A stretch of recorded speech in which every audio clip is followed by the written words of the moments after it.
अस्सलाम वालेकुम दोस्तों, welcome to my channel Noori scary story. दोस्तों कैसे हो आप लोग? उम्मीद करता हूँ जहाँ होंगे खुश होंगे। अल्लाह ताला ऐसे ही खुश रखे और लंबी सेहत वाली जिंदगी अता फरमाए। जितने भी लोग बीमार हैं अल्लाह ताला उनको सेहत, और जितने भी लोग इस दुनिया से रुखसत हो चुके हैं अल्लाह ताला उनकी मागफिरत फरमाए और उनकी दर्जात बुलंद करे, आमीन। दोस्तों चलते हैं आज की स्टोरी की तरफ, मगर स्टोरी से पहले अगर आप लोग डरते हो तो आयतुल कुर्सी पढ़ लीजिए, क्योंकि कहा जाता है जब हम इन मालूकात के बारे में बात करते हैं तो ये भी अपनी कहानियों में इंटरेस्ट लेने लगते हैं और हमारे करीब आ जाते हैं। तो अपने हिफाजत के लिए आयत पढ़ लीजिए। चलते हैं आज के स्टोरी की तरफ। चेन्नई शहर एक ऐसी जगह है जहाँ तारीख हर कोने से सरगोशियां सुनाती है, जहाँ जदीद जिंदगी पुरानी राजों की तहों पर मबनी है। हमारी कहानी का आगाज 2012 में होता है, एक नौजवान अर्जुन के साथ, जिस शहर में अपनी पहली नौकरी मिलती है। मुंबई के एक मुतवासित तबके के खानदान से ताल्लुक रखने वाला लड़का अर्जुन उसे नए बाप के लिए बहुत पुरजोश था। एक नया शहर, आजादी की नई जिंदगी, लेकिन चेन्नई में एक बैचलर के लिए रिहाइश ढूंढना एक ख्वाब साबित हुआ था। हर मालिक मकान की कोई न कोई पाबंदी थी। कोई कहता था कि रात देर तक आप जो है ना बाहर नहीं रहोगे। किसी का किराया ज्यादा था कि उसकी पूरी तरह खत्म हो जाती थी। हफ्तों की तलाश के बाद आखिर एक ब्रोकर ने फोन किया। सर, मेरे पास मलयपुर में आपके लिए एक बेहतरीन फ्लैट है। पुरानी इमारत है लेकिन लोकेशन बेहतरीन है और किराया सिर्फ 8,000 रुपया है। एक प्रीमियम इलाके में फ्रेंचाइज्ड फ्लैट, उस कीमत पर यह नाकाबिल यकीन था। अर्जुन शक करने लगा, लेकिन फिर भी पुरुमीद था। क्या ये सब कुछ हकीकत से ज्यादा महसूस हुआ? अगले दिन वो फ्लैट देखने गया। इमारत यकीनन पुरानी थी, शायद 1960 की दहाइयों की। जुड़ती हुई पेंट और एक थांग मधाम रोशन सीढ़ियों के साथ, लेकिन अपार्टमेंट खुद हैरत अंगेज तौर पर ठीक था। 2 कमरे, एक हॉल और एक अटैच्ड बाथरूम। फर्नीचर साफ और करामत था। ताहम एक चीज ने फौरन उसकी तवज्जो खींच ली। हॉल के कोने में लकड़ी का एक पुराना जुड़िया हुआ दरवाजा था, जिसे एक भारी पुराने तर्ज का पीतल के ताले से बंद किया गया था। अर्जुन ने पूछा, ये क्या है? ब्रोकर ने बेतकल्फी से जवाब दिया, वो बावर्चीखाना है सर, लेकिन इसका इस्तेमाल नहीं होता। हमने आपके लिए बाहर एक छोटी सी पेंट्री बना दी है। उसने इसरार किया कि कमरा बंद ही क्यों है। मालिक की जानिब से जज्बाती वाबस्तगी की वजह से एक बंद बावर्चीखाना।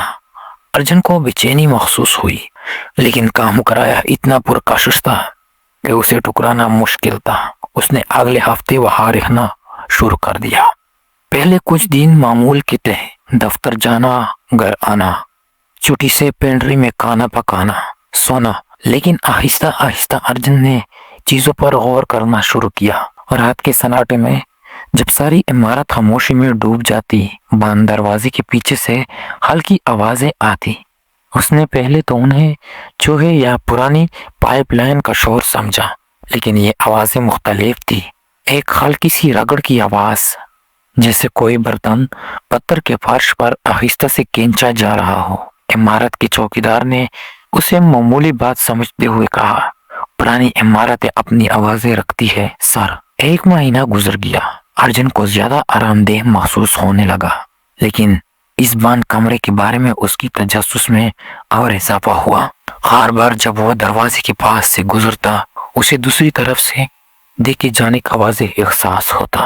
फिर एक जुमा को उसका कॉलेज दोस्त रोहित मुंबई से चेन्नई आया। उन्होंने शाम बहुत अच्छी गुजारी और रात को तकरीबन 12 बजे फ्लैट में वापस आए। जब वो बैठे बात कर रहे थे, रोहित अचानक रुक गया। भाई, ये आवाज कहाँ से आ रही है? रगड़ की आवाज दोबारा आ रही थी, अब ज्यादा वाज़ेह तौर पर बिलाशुबा बंद बावर्चीखाने से आ रही थी। शायद चूहे ही हो गए, अर्जुन ने कहा, लेकिन रोहित मुतजस्सिस हो गया। एक बंद बावर्चीखाना? मैंने मंदिर बंद कमरे के बारे में सुना था, लेकिन बंद बावर्चीखाने के बारे में कभी नहीं सुना। और ये आवाज किसी भी चूहे जैसे नहीं लग रही। उनकी देर रात की गुफ्तगू मफरूजों में बदल गई। रोहित तजस्सुस और शराब के ज़ेरे असर उसे उकसाने लगा। जरा एक नजर तो डालो यार, क्या होगा अगर पुराने मालिक ने वहां कोई कीमती चीज छुपा रखी हो। अपनी बेहतर अकल के खिलाफ अर्जुन की अपनी तजस्सुस जीत गई। उसने अगली सुबह उसे खोलने की कोशिश करने पर रजामंदी जाहिर की। अगले दिन उन्होंने एक तलासाज को बुलाया। उस आदमी ने भारी ड्यूटी के ताले से जदोजहद की और तबसरा किया, इस किस्म के ताले आप नहीं बनते साहिब। 30 मिनट के बाद ये आखिर खुल गया। दरवाजा छुरा छुरा कर खुला। अंदर का मंजर गैर मुतवक्किल था। ये एक रिवायती जनूबी हिंदुस्तानी बावर्चीखाना था जो वक़्त में जम गया था। पुराने पीतल के बर्तन सलीके से रखे हुए थे। एक कोने में रिवायती पीसने का पत्थर रखा था। दीवारों पर पुराने कैलेंडर की तस्वीरें लगी थी, लेकिन सबसे हैरतअंगेज चीज सफाई थी। सालों से बंद रहने के बावजूद अंदर जरा बार भी मिट्टी नहीं थी। ऐसा लग रहा था जैसे घंटों पहले ही साफ किया गया हो। ये नामुमकिन है, अर्जुन ने सरगोशी में कहा। वह एहतियात से अंदर कदम रखा। लकड़ी की एक अलमारी में उन्हें अलम नजूम की पुरानी किताबों, संस्कृत की कदीम मतन और हाथ से लिखी हुई डायरियों की ढेर मिले। रोहित ने एक उठाई। इंद्रजात 2005 से 2008 के दरमियान के तारीखों के थे। एक रामकृष्ण नामी आदमी ने लिखे थे जो नजूमी था। इब्तिदाई इंद्रजात मामूली थे, लेकिन आखिरी वाले सनसनीखेज थे। उस किताब में ये लिखे थे, मेरे अपने ही हिसाब अब मुझे बता रहा है कि मेरा वक्त खत्म हो चुका है। एक इंद्राज में लिखा था, उसने सब कुछ खो दिया, उसका खानदान तबाह हो गया और वो मुझे मुर्द इल्जाम ठहराता है। आखिरी इंद्राज सबसे ज्यादा परेशान कौन था? मेरा ख्याल है मैं अपना अकल खो रहा हूँ। कोई रात में मेरा नाम पुकार रहा है, मैं अपनी तकदीर खुद बदलूंगा। और फिर डायरी अचानक खत्म हो गई। परेशान होकर अर्जुन ने मजीद तहकीकात करने का फैसला किया। अगले दिन उसने एक बुजुर्ग रिहायशी से बात की जो 40 साल से इमारत में रह रहे थे। जब अर्जुन ने रामकृष्ण का नाम लिया तो बूढ़े आदमी का चेहरा संजीदा हो गया। उसने कहानी सुनाई।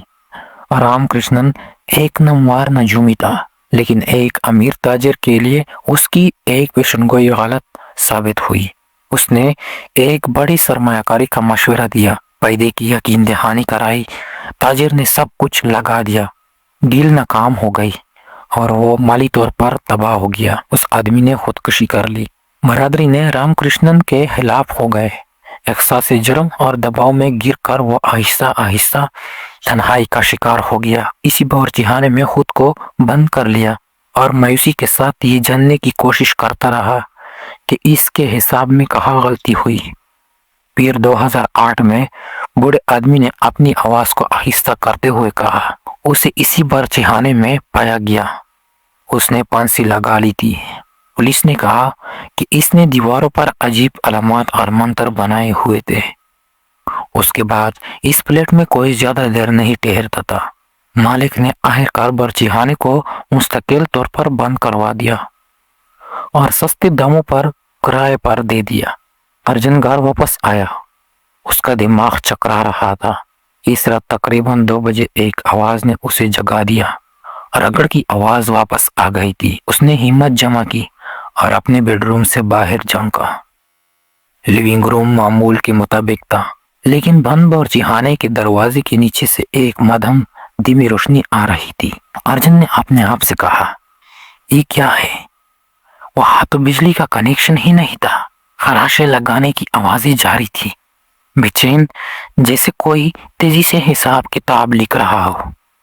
अर्जुन की हिम्मत जवाब दे गई। वो वापस अपने बिस्तर की तरफ भागा और सुबह का इंतजार करने के लिए हेडफोन्स लगाकर म्यूजिक पूरे वॉल्यूम पर चला दिया। यह सिलसिला कई रातों तक जारी रहा। मुसलसल खलल ने उसकी नींद और दफ्तर में उसकी तवज्जो दोनों को बुरी तरह मुतासिर किया। वो गिरावट का शिकार हो रहा था। आखिरकार उसने एक मकासी साथी कार्तिक को एतमाद में लिया जो ऐसी मामलात पर यकीन रखता था। तुम्हें वो जगह छोड़ देनी चाहिए, कार्तिक ने इसरार किया और एक पुजारी को बुलाने का बंदोबस्त किया। पुजारी शर्मा जी ने अंदर कदम रखते ही एक मौजूदगी महसूस की। यहाँ एक रूह अपने ही जुर्म में फंसी हुई है। اس نے ایک رسم ادا کرنے کے بعد وضاحت کی، یہ اپنی غلطی کو درست کرنے، اپنے حساب کو دوبارہ کرنے کی کوشش کر رہی ہے، لیکن یہ آگے نہیں بڑھ سکتی، اسے معافی چاہیے۔ دعاؤں سے عارضی سکون ملا، لیکن آوازیں مکمل طور پر ختم نہیں ہوئی۔ ارجن نے بلا آخر فیصلہ کیا کہ اسے وہ جگہ چھوڑنی ہوگی۔ اسے ایک نیا مہنگا پلیٹ ملا اور اس نے منتقل ہونے کا بندوبست کیا۔ اپنے آخری دن جب اس نے دروازے پر آخری نظر ڈالی تو اسے دوسری طرف سے دیکھے جانے کا واہی جانا پہچانا سنسانی خیز احساس ہوا۔ شاید یہ تشکر کا احساس تھا کہ اس نے اس کی کہانی کو تسلیم کیا تھا، کہ اس نے صرف نظر انداز نہیں کیا تھا۔ کچھ دروازے ایک وجہ سے بند کیے جاتے ہیں اور کچھ راز حل کرنے کے لیے نہیں ہوتے۔ ارجن اب بھی چنائی میں رہتا ہے، لیکن وہ کبھی بھی اس گلی سے نہیں گزرتا جہاں وہ پرانی عمارت کھڑی ہے۔